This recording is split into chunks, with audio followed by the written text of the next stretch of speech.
Bonjour à tous.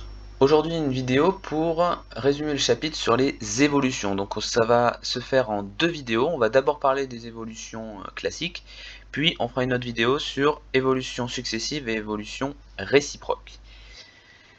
Donc, première chose, on va faire un petit exemple introductif, comme si on ne connaissait rien sur les évolutions, et on va essayer quand même de répondre à la question. Donc on a un vêtement qui coûte 15 € et il voit son prix augmenter de 10%. La question c'est quel est son nouveau prix.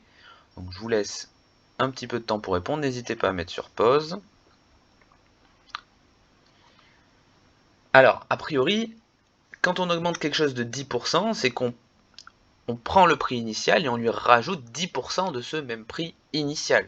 Donc comment est-ce qu'on fait pour calculer 10% de 15 ? Bah, ça on l'a déjà vu, hein, c'est une proportion, donc 10% de 15 c'est faire 10 sur 100 fois 15. Donc c'est faire 0,1 fois 15, c'est-à-dire 1,5. Donc ça c'est 10% de 15, mais nous on veut augmenter de 10%. Donc tout simplement on fait 15 plus 1,5, hein, le nombre qu'on vient de trouver. Ça nous fait un nouveau prix de 16,50. Si on s'intéresse de manière globale au calcul qu'on a fait. Donc le calcul qu'on a fait, c'est qu'on a pris 15 et on lui a additionné 10% de 15. Donc on a fait 15 plus 10 sur 100 fois 15. Et on remarque que le 15, il se retrouve ici et il se retrouve ici, des deux côtés du plus.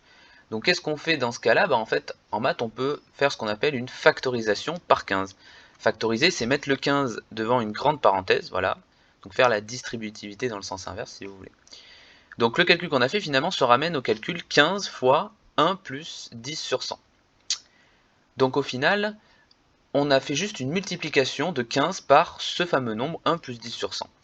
Donc ce 1 plus 10 sur 100, c'est ce qu'on appelle le coefficient multiplicateur de l'évolution. Pourquoi coefficient multiplicateur ? Parce que c'est le nombre qu'on a utilisé pour multiplier la quantité de départ et obtenir notre résultat. Plus 10%, c'est ce qu'on appelle de manière générale le taux d'évolution. Voilà. Donc ces deux notions, coefficient multiplicateur, taux d'évolution, vont être très importantes. Ce qu'il faut retenir vraiment de ce chapitre, c'est que le taux d'évolution, c'est celui qu'on utilise à la fin pour présenter nos résultats. Vous voyez, donc 10%, ça nous fait quelque chose qu'on peut à peu près se représenter. Le coefficient multiplicateur, c'est celui qu'on va utiliser dans les calculs. Donc faisons déjà un petit bilan. Qu'est-ce qu'il faut connaître de ce qu'on vient de dire ? Eh bien, quand on fait évoluer une quantité d'un taux t, donc là je suis vraiment dans un cas général, ça revient à multiplier cette quantité par le coefficient multiplicateur que j'appelle Cm, et Cm c'est 1 plus t.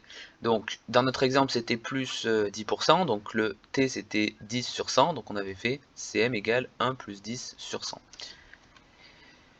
Un petit schéma, hein, toujours pour représenter les choses, on a une valeur initiale qui évolue en une valeur finale.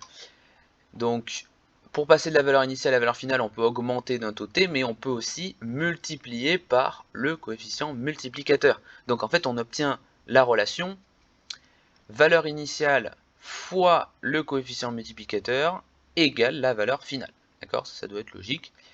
Et si on s'amuse à isoler le coefficient multiplicateur dans l'égalité, donc on divise des deux côtés, vous voyez, par le v initial pour s'en débarrasser, on obtient Cm égale valeur finale divisée par valeur initiale. Donc là, c'est des formules que vous pouvez apprendre par cœur, mais qui sont logiques, hein. Vous pouvez les retrouver simplement en faisant un petit schéma. Donc elles sont par contre utiles, effectivement, dans les exercices.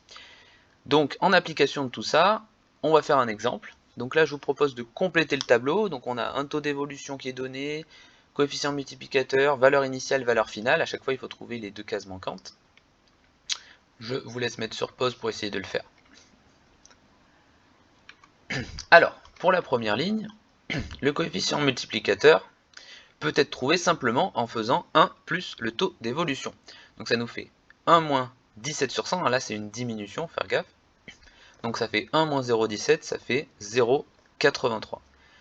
Donc c'est logique, hein, comme on a une diminution, le Cm il est inférieur à 1. Comment est-ce qu'on fait pour trouver la valeur finale ? On utilise ce qu'on a vu tout à l'heure, hein, c'est-à-dire on part de la valeur initiale et on la multiplie par le Cm. Donc ça nous fait 10 fois 0,83, ça fait 8,3. Donc on complète, hein, valeur finale c'est 8,3. Pour la deuxième ligne, ce coup-là on connaît le Cm et on voudrait le taux. Donc on utilise la formule précédente, mais dans l'autre sens finalement. On veut trouver t, donc t c'est Cm moins 1. Donc t c'est 1,22 moins 1, c'est 0,22. Si on l'exprime en pourcentage, ça fait 22%. Et de la même façon, là c'est inversé, puisqu'on connaît la valeur finale, on veut connaître la valeur initiale. Bon, bah c'est pareil, hein, c'est-à-dire que pour passer de la initiale à finale, on multipliait par le CM. Bah cette fois-ci, on va diviser par le CM, tout simplement. Donc valeur initiale, c'est valeur finale divisée par CM, ça fait 100 sur 1,22.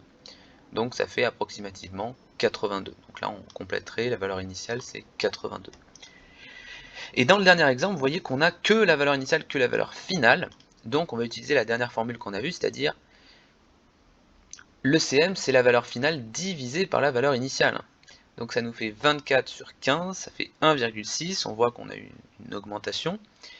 Et donc le taux d'évolution, bah pour le retrouver c'est toujours la même chose, on fait CM moins 1, ça fait 1,6 moins 1, ça fait 0,6, soit l'équivalent de 60%, donc on aurait complété 60% dans le taux d'évolution. Voilà qui conclut donc cette première vidéo, on se retrouve ensuite pour une vidéo sur les évolutions successives et réciproques.